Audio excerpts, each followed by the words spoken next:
morte.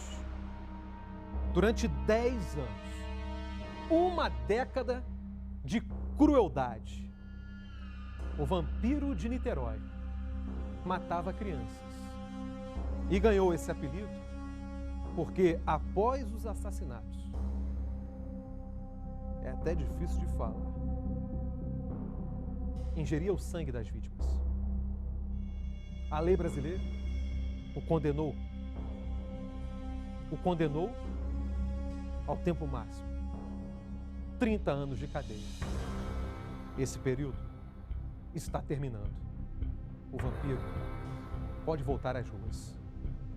A reportagem é especial. É de Denis Queiroz. Uma mente obscura. Um jovem tímido que escondia uma monstruosidade que aterrorizou os moradores de Niterói há 30 anos. Este é o homem responsável pelas mortes, Marcelo Costa de Andrade, conhecido como o Vampiro de Niterói. Marcelo nasceu na Rocinha, maior comunidade do Brasil. Desde muito cedo, era antissocial, sofria de déficit de atenção, foi vítima de bullying e não se relacionava com mulheres. Os alvos preferidos eram meninos em situação de rua de 5 a 13 anos, que vendiam doces no sinal ou pediam esmolas. O jornalismo da Record TV desenterrou os arquivos das investigações que mostram detalhes da ação do vampiro de Niterói. Nas folhas envelhecidas estão depoimentos chocantes de vítimas, parentes de crianças assassinadas, investigadores. Tivemos acesso também aos depoimentos do próprio serial killer, quando foi preso aos 24 anos. São frases que demonstram os instintos sombrios do assassino. Ele tinha um rosto bonito, bati a cabeça dele no concreto. Aí já começou a sangrar muito. Aí resolvi matar ele enforcado com a camisa dele mesmo. Marcelo passou a ser chamado de vampiro em 1991, quando a polícia descobriu que sentia prazer em matar e beber o sangue de algumas vítimas. Ele pensava que ele ia ficar mais bonito, que ia ser renovado. A polícia acredita que Marcelo fez entre abril e dezembro de 1991 ao menos 15 vítimas. Mas esses são apenas os casos confirmados. Os policiais acreditam que ao longo de 10 anos, quando ele começou a cometer os crimes, foram ao menos 70 vítimas. O homem de aparência calma, de acordo com especialistas, é o típico serial killer, que costuma exercer uma espécie de hipnose nas vítimas. Ele trazia as crianças, geralmente muito pobres, para locais como esse, desertos, dizendo que ia ajudá-las. Mas aqui se revelava, acabava asfixiando os meninos ou jogando uma pedra na cabeça deles. Em seguida, abusava das crianças. E o pior, no dia seguinte, ainda voltava ao local do crime e deixava comida para as crianças já sem vida. Nós encontramos caixa de leite, biscoito, saco de biscoito, perto do cadáver. Nós perguntamos, Marcelo, por que tem isso aqui? Nós tínhamos que alimentar, eu tenho que alimentar. Ah, porque o que você fazia? Não, sempre trazia aqui comida para ele.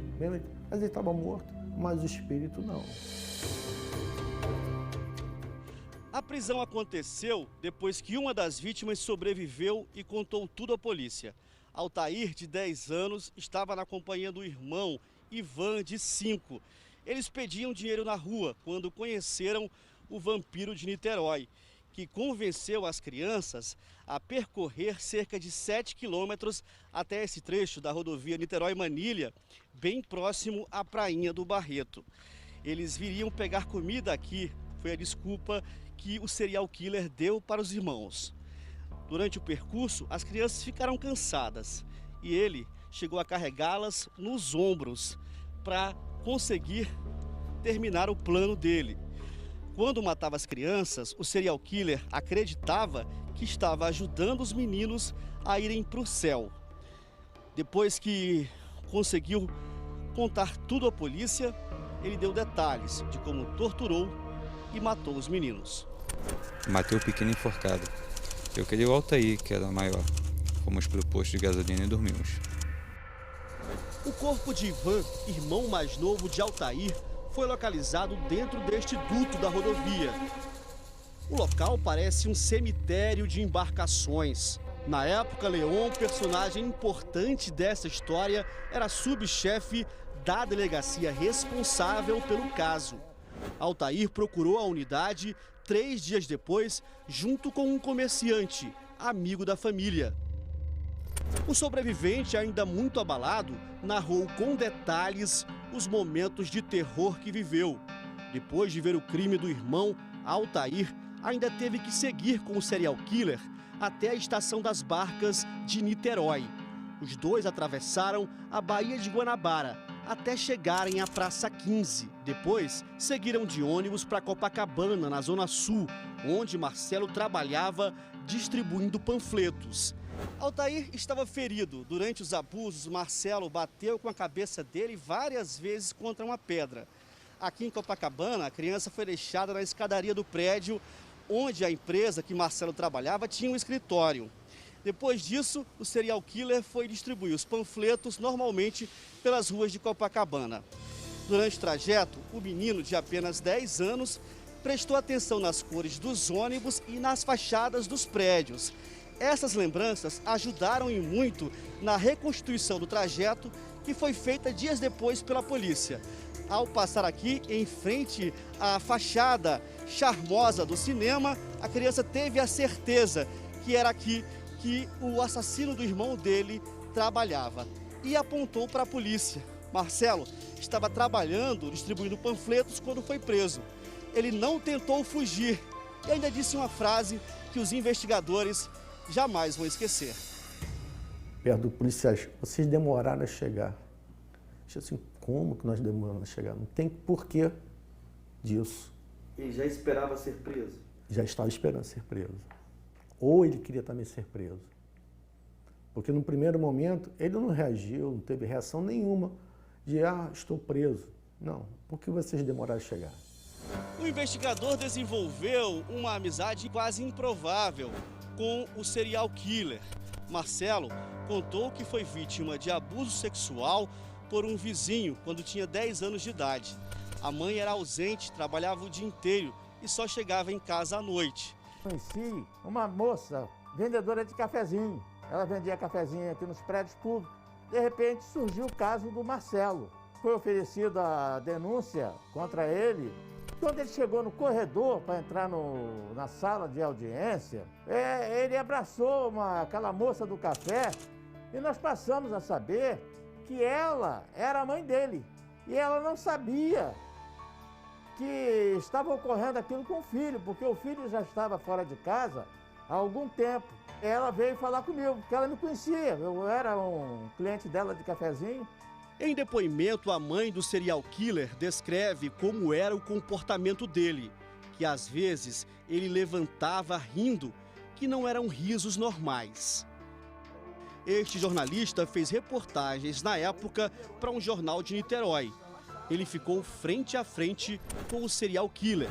E quando eu ouvi, ele passava uma imagem assim de uma pessoa que não era muito normal, entende? Pelo olhar, da forma que ele se comportava, a forma como ele te olhava, a forma como ele falava também. Ele sabia que o que ele fazia era errado, que ele não podia matar, mas que ao mesmo tempo ele fazia porque ele sentia uma compulsão muito grande, né? De atacar, estuprar e... Para ele era uma coisa que naquele momento era normal, né? Ele atuava sem nenhum remorso, sem nenhum pudor, sem nada que depois fizesse ele se arrepender do que tivesse feito. Mas ele foi uma criança que foi abandonada pela família, abandonada pelo Estado, foi vítima de pedofilia. Quando se tornou adulto, passou a ser um pedófilo. Os psicanalistas classificaram Marcelo como um caso raro de psicopatia. Gilvan acumula 20 anos de experiência como psicólogo da Delegacia de Homicídios. Estudou a história do serial killer. Você tem que entender o Marcelo por todo o tempo da sua vida. Os maus tratos que ele relata que ele sofreu na infância, né? A questão do estupro, de ter sido vítima, e depois ele começa a projetar no mundo a mesma gama de sofrimento que ele teve. José Alzimê aceitou o pedido para ser o defensor público de Marcelo, mesmo sendo um caso polêmico. Conversei com o juiz, com o promotor, sabendo que a situação dele ia ser encaminhada para uma perícia médica, não tinha outra tese para a defesa apresentar. Pedi logo a suspensão do processo até a conclusão da perícia. A justiça acabou considerando o vampiro de Niterói como inimputável ou irresponsável pelos atos. Marcelo foi internado no Hospital Psiquiátrico de Custódia Henrique Roxo. Que elas não são capazes de entender, né? Quer dizer, assim, o caráter, né, ilícito do crime, o que elas estão praticando, não tem a menor noção, né, do que elas estão fazendo, né? Porque as pessoas podem imaginar, ele é inimputável, então não vai acontecer nada. Lógico que vai. Às vezes até com muito mais intensidade do que a pessoa que entende o caráter do fato que não é submetida a exame nenhum. Por 2 vezes, a defesa pediu que Marcelo voltasse a viver em sociedade. Mas, para a justiça, os médicos fazem avaliações de 3 em 3 anos e chegaram à conclusão que Marcelo tem um problema de saúde mental incurável. Quando ele tiver 30 anos já de medidas de segurança, a defensoria dele vai pedir para tirá-lo de lá e botar ou no hospital comum ou entregar para a família. Ele é doente? É um doente. Se botar um homem desse fora da cadeia, o instinto dele sexual vai ser morte. Até hoje eu fico pensando quantas vidas eu salvei tirando esse cara, Marcelo Costa de Andrade, das ruas. Então, o Marcelo é isso. Traiçoeiro, perverso, cruel, fantasioso, com uma crença a respeito, falando do crime que ele cometeu, que bebendo sangue ele pode ficar mais bonito, bebendo sangue ele pode viver mais vigoroso. Então, essa é a crença de Marcelo, essa é a fantasia de Marcelo.